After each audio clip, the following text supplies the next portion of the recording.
Hi, my name is Diamond Kreider, and this is my PowerPoint presentation on peptic ulcer disease. A typical patient presentation. A 60-year-old male presents with intermittent pain in the epigastric area.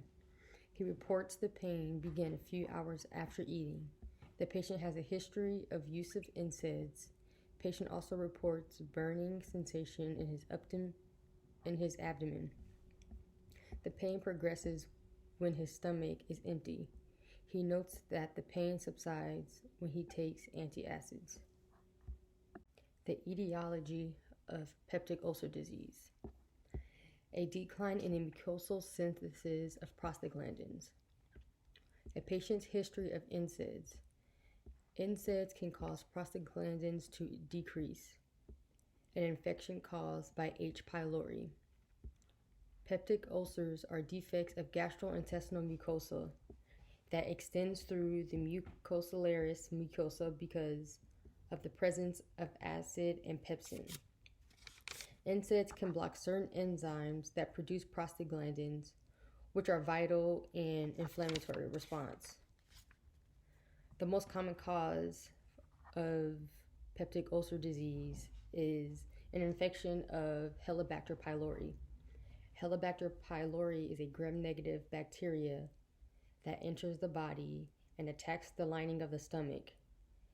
It usually comes from unclean water or unclean food sources and is pretty common in undeveloped countries. The background of peptic ulcer disease. 1 in 10 people in the U.S. are affected by peptic ulcer disease.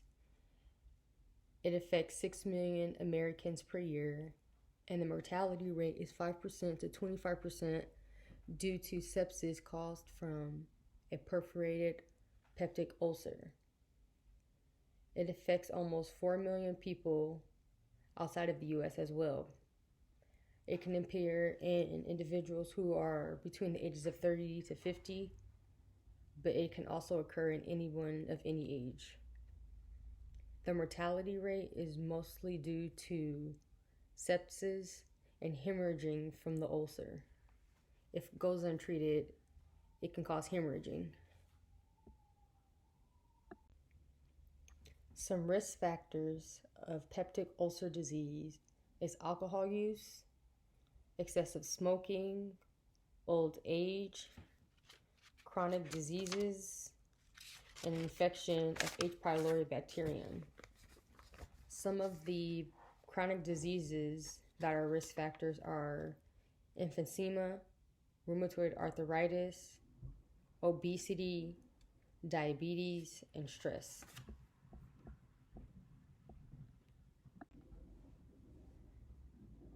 Here I have some more information on peptic ulcer disease.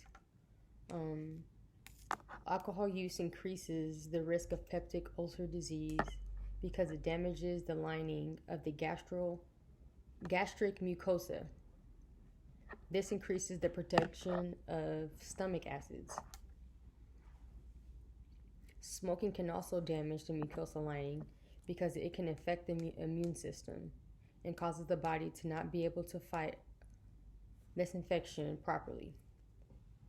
Also, smoking slows down the healing processes of the body, therefore it increases the risk greatly. Chronic diseases can also increase risks because they interfere with the body's natural healing processes.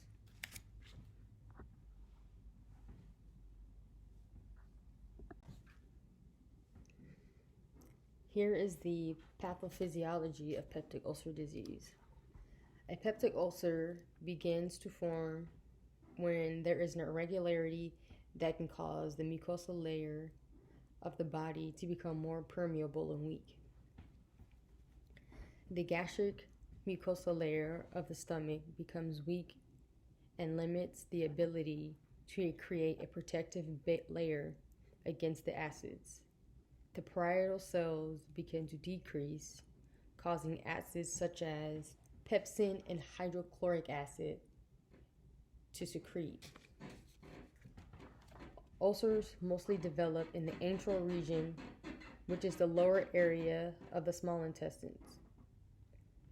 It's also close to the mucosal lining where the acids of the stomach are secreted. Bleeding occurs when the small vessels are damaged. Bile and pancreatic enzymes can also damage the mucosal lining.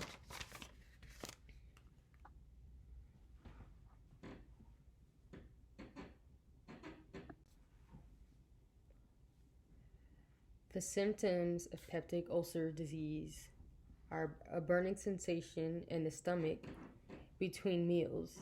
An empty stomach can cause the acidity to worsen, making it painful. Stomach acids travel back into the esophagus from the stomach due to the esophageal sphincter being too relaxed. Nausea can also cause some discomfort because there is an imbalance in the digestive tract. The severe symptoms occur when the ulcers go untreated or they're not being treated properly and they begin to bleed.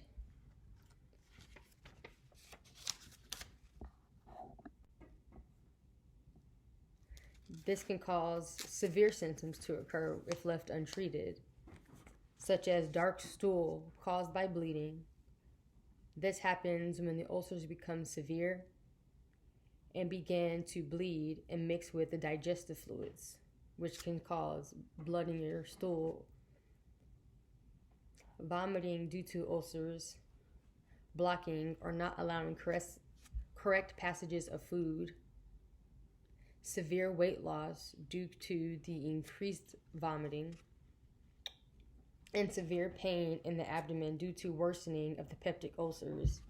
And this pain can also come from the dark stool, and it can also come from the increased vomiting.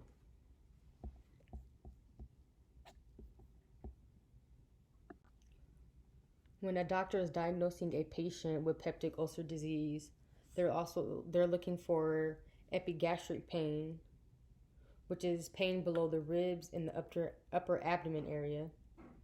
The doctor will run labs to look for the presence of increased H. pylori, which is the Helicobacter pylori, the gram-negative bacterium. The doctor will conduct an endoscopy. This will allow the doctor to see your entire digestive tract, and they will also take a biopsy. An upper gastrointestinal series, which is a radiographic series that captures x-rays of the beginning of your small intestine and the stomach, esophagus, and often completed with a fluoroscopy. An x-ray filmed with liquid suspension will allow the doctors to view your rectum and intestines.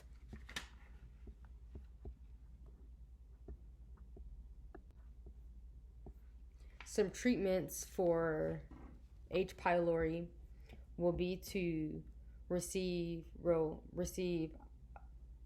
antacids, which relieve gastric contents, relieving hyperacidity, H2 receptor blockers that block the secretion of acids, proton pump inhibitors, and treatments for the H. pylori bacteria, which include 3 antibiotics such as clarithromycin, amoxicillin, and metronidazole.